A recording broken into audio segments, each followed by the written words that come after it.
Most of our thoughts and feelings come from our past experiences. They come from our memories. In fact, your brain is organized to reflect everything you know in your life. Your brain is a record of all the things you've learned and experienced to date. It's an artifact. And when you have an experience, when you're in the midst of an experience, all of your five senses plug you into the external environment. And as your brain is processing all of this vital sensory data, all of that information rushes back to the brain. And when it reaches the brain, it causes jungles of neurons to organize themselves into networks, to string into patterns, to reflect their interaction with their external environment. The moment those neurons organize into patterns, the brain makes a chemical, and that chemical is called a feeling or an emotion. And so experiences tend to create more long-term memories because it patterns or stamps or embosses networks of neurons into very specific patterns, and then the emotional quotient helps us to remember the event. So we learn something new intellectually, we also cause networks of neurons to form. I mean, the Nobel Prize laureate Kandel in the year 2000 found that when people learned just one bit of information, they doubled the number of connections in their brain from 1,300 connections to 2,600 connections. So if they didn't review that information or repeat it, the connections pruned apart. So we know then that learning semantic information begins to organize circuitry in the brain, and experiences enrich the brain. The end product of experience, of course, is the emotion, and it causes us to feel certain ways. You can remember where you were on 9/11. You can tell me who you were with, what time of day it was, what you were doing, because whatever you were seeing in that moment or hearing in that moment changed how you were feeling. And the moment you felt altered or you felt differently, significantly, your brain perked up and you paid attention to whatever caused that. And that event in and of itself is called a memory. So then most of our thoughts and feelings tend to be within the neural circuitry of the past and the emotions of the past chemically. So if you take a thought, thoughts are the language of the brain and feelings are the language of the body. And how you think and how you feel creates a state of being.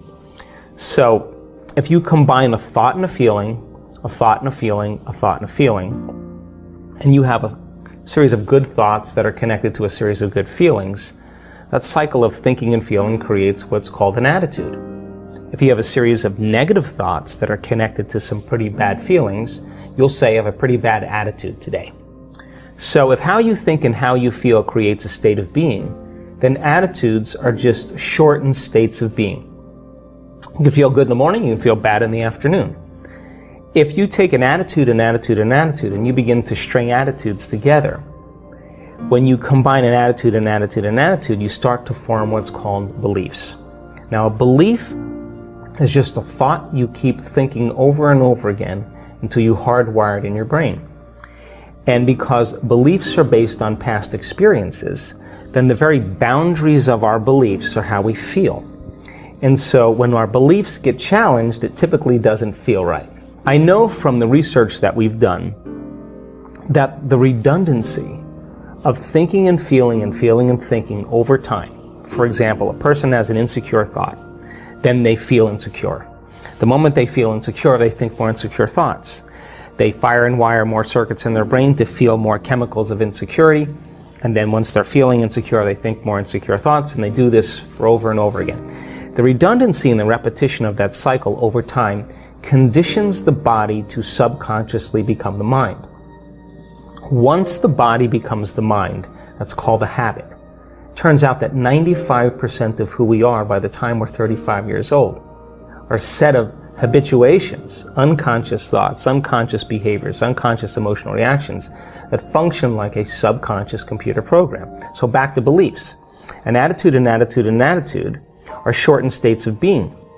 And you combine them together then a belief then, the cycle of thinking, feeling over time, creates a subconscious state of being. So all beliefs are subconscious states of being. We have beliefs about God, about spirituality, about health, about relationships, about love. And all of those are based on our past experiences, but the majority of those beliefs, we don't even know that we believe them because we think they're true, because they're not functioning primarily in the conscious mind.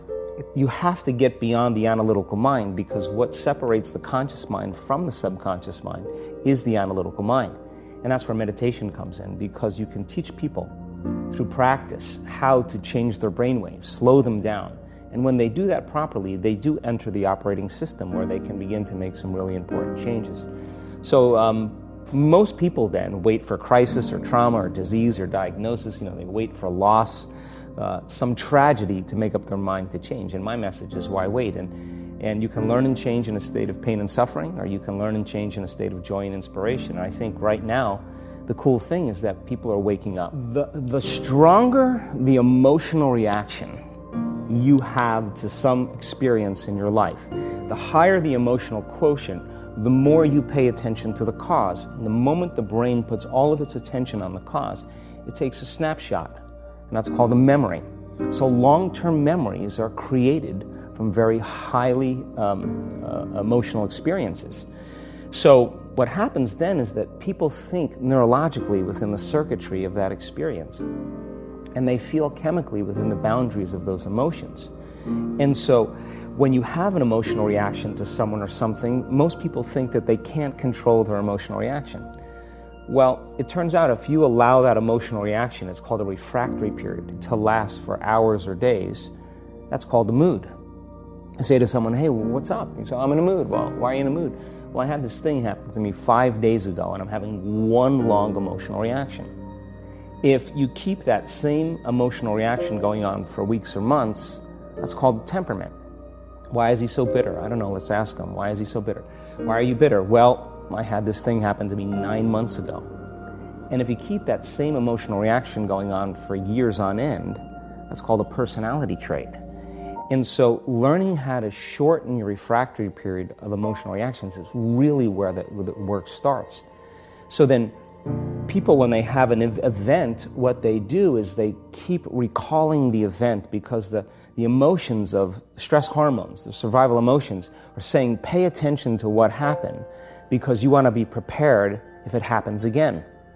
Turns out most people spend 70% of their life living in survival and living in stress. So they're always anticipating the worst case scenario based on a past experience. And they're literally, out of the infinite potentials in the quantum field, they're selecting the worst possible outcome, and they're beginning to emotionally embrace it with fear. And they're conditioning their body into a state of fear.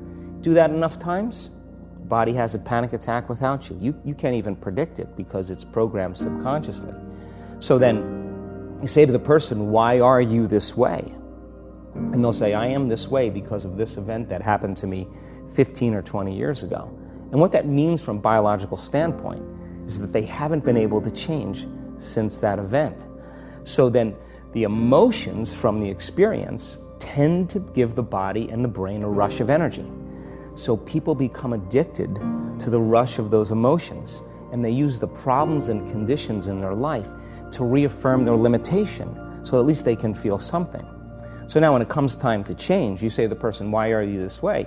Well, every time they recall the event, they're producing the same chemistry in their brain and body as if the event is occurring, firing and wiring the same circuits and sending the same emotional signature to the body. Well, what's the relevance behind that? Well, your body is the unconscious mind. It doesn't know the difference between the experience that's creating the emotion and the emotion that you're creating by thought alone. So the body's believing it's living in the same past experience 24 hours a day, 7 days a week, 365 days a year.